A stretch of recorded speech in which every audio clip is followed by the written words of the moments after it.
Assalamualaikum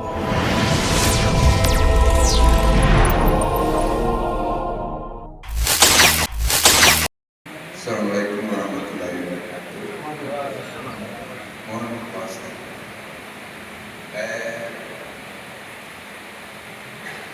Di tanah Arab itu ada Ka'bah yang didirikan oleh Nabi Ibrahim. Apakah perbedaan ditetapkan dengan Ka'bah sementara Ka'bah itu dicium oleh seluruh para jemaah haji? Berarti sama dengan penetapan yang di Yerusalem menyembah batu. Lalu maksud dari Hajar al-Aswad itu apa? Apa maksudnya Hajar al-Aswad? Mohon dijelaskan. Assalamualaikum warahmatullahi wabarakatuh. Waalaikumsalam. Siapa yang bangun? Ka'bah? Nabi Ibrahim? Nah, Nabi Adam sudah ada? Nabi Adam. Inna awwala baitin wudi'a lin-nas. Inna awwala baitin wudi'a lin-nas lalladzi bi Bakkah mubaraka. Sungguh rumah pertama yang langsung dibangun oleh Allah, diletakkan langsung oleh Allah, lalladzi bi Bakkah mubaraka, itu yang ada di Baitullah, itu Ka'bah, itu Allah yang pertama kali meletakkan. Nabi Ibrahim itu meninggikan, membangun ulang. Wa idh yarfa'u Ibrahim al-qawa'ida minal bait. Makanya Nabi Ibrahim tidak bangun untuk Ka'bahnya. Ka'bah itu seperti buritan kapal, Nabi Ibrahim bangun seperti kubus, sehingga ada separohnya yang setengah lingkaran itu tidak dibangun. Itu bagian dari Ka'bah. Itu bagian dari Ka'bah. Apa bedanya dengan ratapan? Pondok ratapan di Yerusalem, perlakuannya beda. Dulu di Ka'bah orang-orang jahiliyah memperlakukan Ka'bah sama persis yang diperlakukan di Yerusalem. Alhamdulillah saya sudah 7 kali ke Yerusalem, sudah 7 kali ke Baitul Maqdis. Jadi tahu melihat begini perlakuan orang. Apakah kita yang datang ke Ka'bah itu menyembah Ka'bah? Bukan. Kita menyembahnya Allah. Maka sholat boleh dari mana saja. Kalau haji baru kita ke sana, Pak. Kalau sholat dari mana saja. Maka semua orang kalau pergi dulu saya juga tanya, mau ngapain ke sana? Mau ke Ka'bah, mau beribadah katanya. Emang di sini nggak bisa ibadah? Beribadah boleh dari mana saja. Tapi kenapa kita ke sana? Karena ada Baitullah, ada bukti nyata.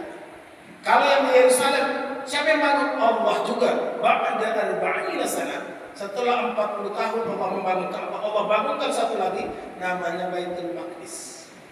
Yang sekarang di lingkaran, di lingkungan Baitul Maqdis itu namanya Masjid Aqsa, itu kompleks besar itu yang ada ratapan itu juga termasuk dari bagian dari Baitul Maqdis, bagian dari Masjid Aqsa yang juga Allah yang letakkan. Kemudian menjadi kiblat pertama kita. Kalau Hajar al-Aswad itu hajar minal jannah, batu dari surga. Hajar al-Aswad itu batu, Pak, tapi dia tidak pernah tenggelam dalam air. Jadi pernah satu waktu di Mekah, nggak usah zaman Rasulullah, zaman modern ini, Ka'bah itu kebanjiran. Ka'bah itu kalau hujan lebat pasti kebanjiran.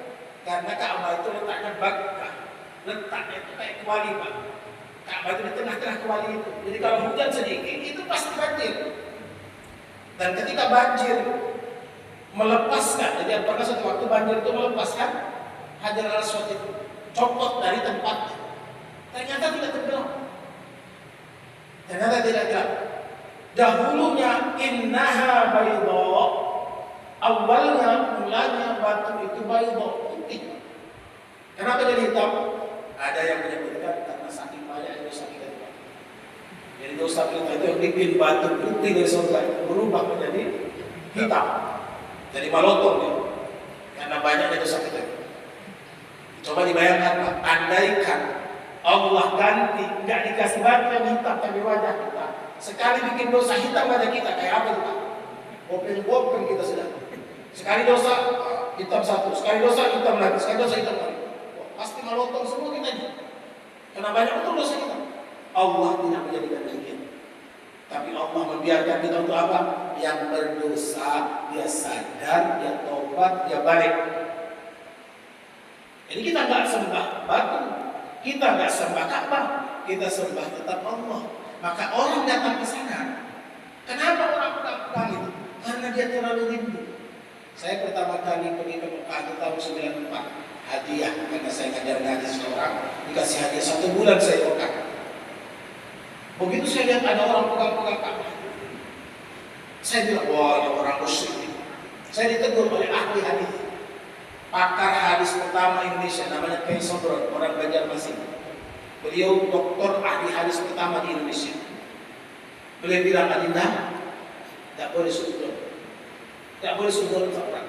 Orang pegang-pegang Ka'bah, dia meratap, merawat Ka'bah. Kenapa? Karena dia rindu. Sudah lama dia menabung, begitu datang, dia ini Ka'bah beneran. Jangan-jangan masih mimpi. Makanya pegang-pegang. Kalau kita yang pakai ihram, tidak disunahkan pegang-pegang. Karena Ka'bah sekarang itu harum. Sementara kita pakai ihram, nggak boleh berharum. Maka kita hindari, sehingga kita istilah Bismillahirrahmanirrahim, Allahu Akbar. Tidak boleh seperti kan? Kita hindari. Nanti kalau sudah selesai baru boleh. Karena tawaf itu Ka'bah harus ada di sebelah kiri kita. Jadi kalau ada mengatakan umat Islam sembah Ka'bah, dia salah. Bawa dia ke sana, Pak. Insya Allah dia bisa Islam. Ya. Jadi beda dengan ratap. Kalau ratap itu perlakuan orang Yahudi. Bahkan lebih tepatnya bukan Yahudi, tapi Zionis. Nah, itu yang menjajah Israel, menjajah Palestina itu, yang merusak Palestina, yang membombardir Gaza, itu bukan orang Yahudi saja, tapi Zionis, Pak. Kalau Yahudi secara struktur keberadaan itu, dia bagian dari keyakinan keluarga dari Nabi Yakub yang kemudian turun-temurun. Nabi Yakub itu makanya orang yang di sana namanya Bani Israel, anak cucu Israel. Israel itu nama lain dari Nabi Yakub. Kenapa namanya Nabi Yakub itu Israel? Karena Nabi Yakub itu senang jalan malam. Israel itu artinya orang yang suka jalan malam.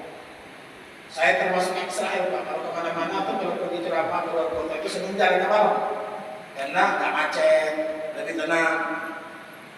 Jadi orang yang suka jalan malam itu namanya Israel, tapi bukan Israel yang negara itu, Pak. Itu Israel namanya.